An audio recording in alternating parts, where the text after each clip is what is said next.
Advisor to the Royal Government, Cambodia, Mr. Weerasat Phutrakula, Deputy Minister of Foreign Affairs, Thailand, Mr. Samphet Hungbung Nuang, Deputy Minister of Foreign Affairs, Lao People's Democratic Republic, Mr. Dato Erwan Pehen Yusuf, Deputy Minister of Foreign Affairs and Trade, Brunei Darussalam, Mr. Beni YP Sihaan, Directorate for ASEAN External Cooperation, MOFA, Indonesia, Madam Teresita C. Daza, Ambassador, Embassy of the Republic of the Philippines in New Delhi, Mr. Noor Azam Muhammad Idrus, Shardi Affairs High Commissioner of Malaysia in New Delhi, Mr. Hiru Balan VP, DSG for Political Affairs ASEC, Shri Sarvanand Sonowal, Chief Minister of Assam, Mr. Y. Payton, the Home Minister of Nagaland, Mr. Chauna Main, Deputy Chief Minister of Arunachal Pradesh.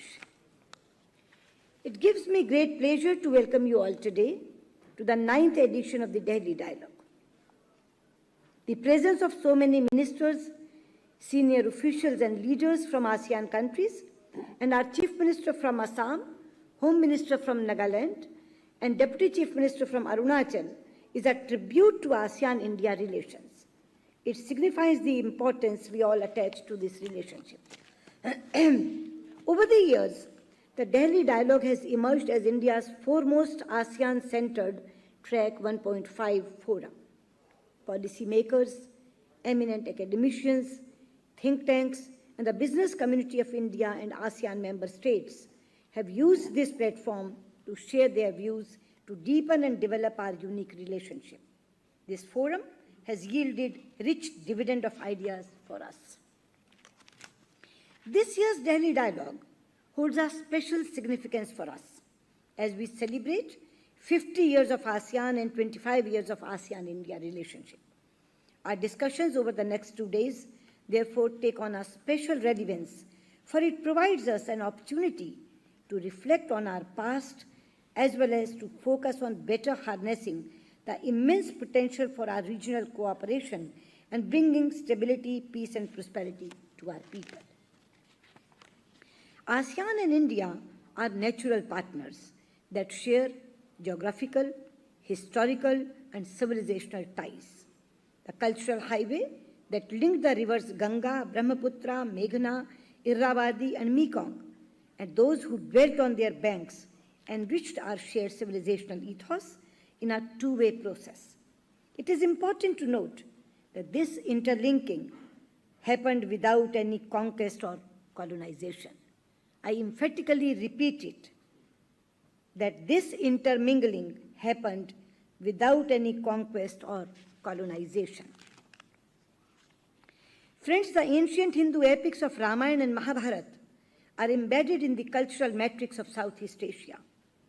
Our contexts are also evident in the spread of other religions, notably Buddhism, Islam, and Christianity, which came to the region from India.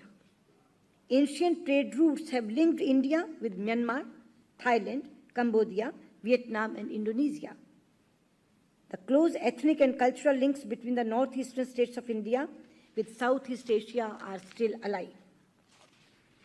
Our shared legacy is reflected in our living religious and cultural traditions, the beautiful temples and architectural sites, common ethos for caring of fellow human beings, as well as for our environment, hospitality of guests, respect for elders, and the belief in universal brotherhood and peace.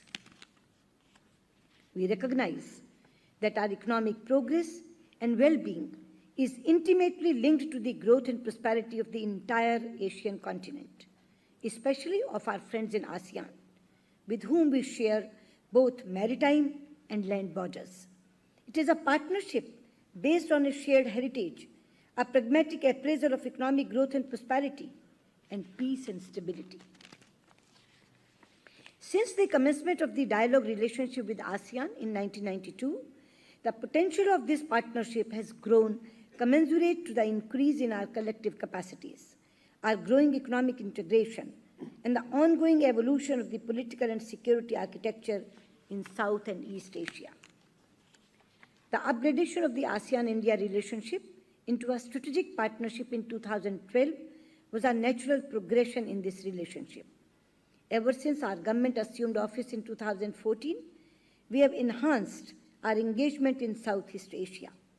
This was reflected in PM Narendra Modi's remarks in 2014 at the India-ASEAN Summit in Myanmar, where he declared that India's Look East policy has become Act East policy. We place ASEAN at the heart of our Act East policy and at the center of our dream of an Asian century.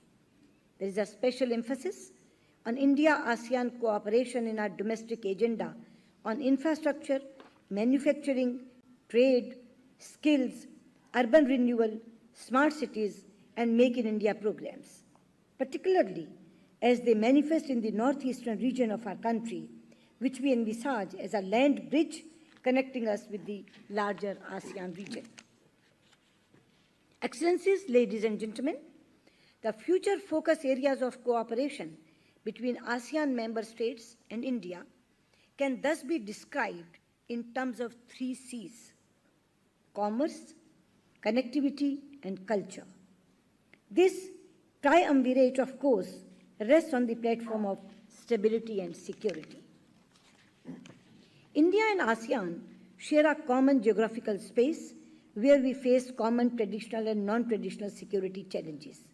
We have consciously forged collaborations bilaterally and through ASEAN-led fora such as East Asia Summit, ADMM Plus, and the expanded ASEAN Maritime Forum to ensure regional peace and security. Freedom of navigation and respect for international law, notably UNCLOS, is therefore imperative in this context.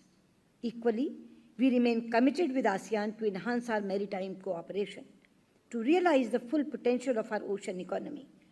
We will continue to step up cooperation in countering terrorism, cyber security, anti-piracy, and other transnational crimes. Our economic relations have grown over the years. Trade is back on track and registered an 8% increase in 2016-17 as compared to the previous year. The ASEAN-India FTA has given a major boost to trade in goods and services. Its review meeting in Cebu next week will explore means to further enhance our trade and investment flows. We are also actively engaged in negotiations on the Regional Comprehensive Economic Partnership, RCEP.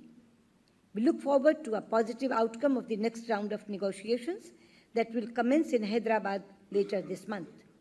When finalized, RCEP offers immense possibilities as the largest regional trading arrangement, accounting for about 40% of the world trade.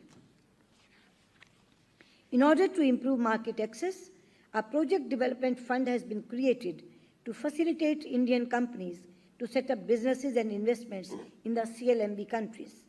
At the same time, we have extended preferential treatment to the least developed countries of ASEAN.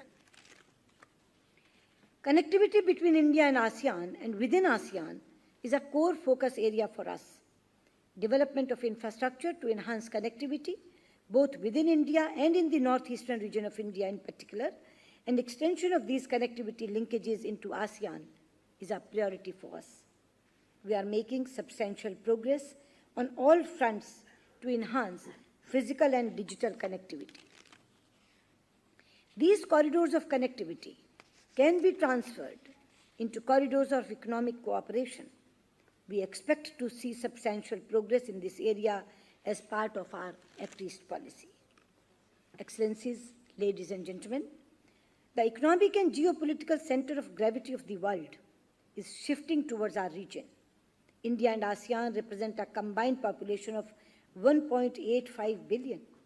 That is a quarter of the global population, with a GDP of over 3.8 trillion US dollars, creating one of the largest economic spaces in the world. Our region is witnessing unparalleled dynamism in political, security, economic, and demographic terms. This brings immense opportunities for India and ASEAN member countries. Today, India is one of the fastest growing major economies in the world. In the last 3 years, Government of India has undertaken a number of initiatives and introduced a series of reforms to improve the business environment in India. Most recently, our government launched the Goods and Services Tax on June 30th, the biggest tax reform since our independence. These steps have opened new opportunities for trade and investments into India. I invite companies from ASEAN countries to take advantage of these opportunities for investments in India in numerous sectors such as smart cities, roads, highways, ports, railways, power, and urban infrastructure. The implementation of quick impact projects in the CLMV countries and the Mekong-Ganga sub-regional cooperation are successful examples of our development cooperation.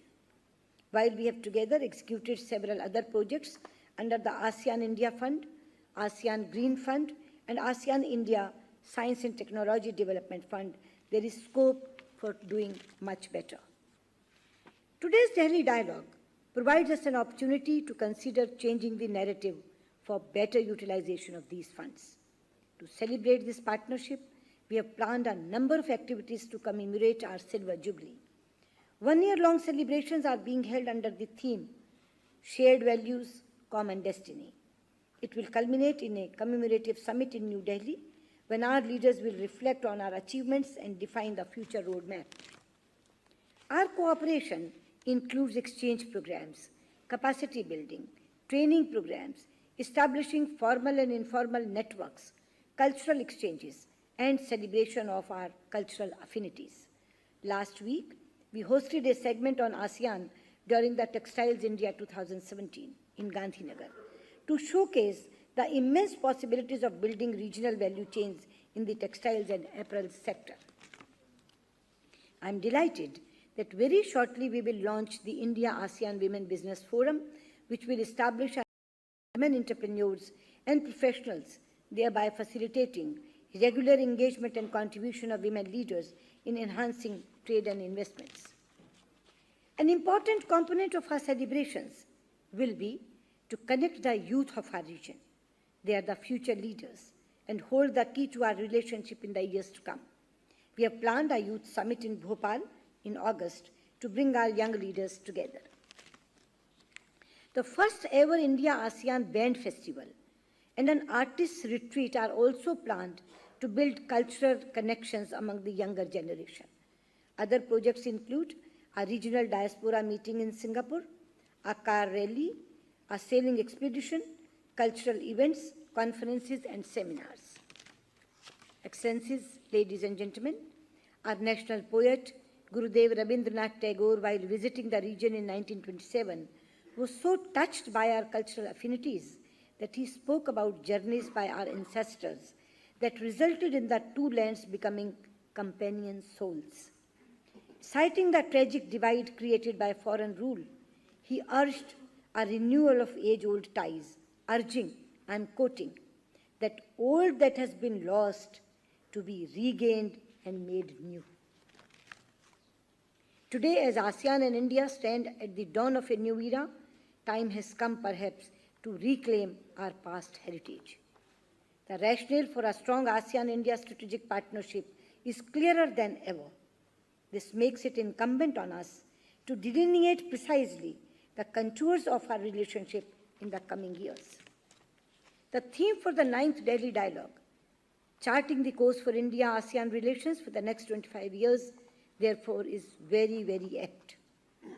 While we have come a long way in the last 25 years, I am confident that we can do much more to reorient our partnership in the 21st century, make it more pragmatic, action-driven, and result-oriented. The momentum generated by the commemorative activities during this year will help to carve a new vision for ASEAN-India relationship in the coming years. Excellencies, I therefore look forward to working earnestly with all of you in order to turn this vision into a reality. I wish the 9th edition of Delhi Dialogue all success and look forward to hearing your views on the future of our strategic partnership. Long live India-ASEAN friendship. Thank you.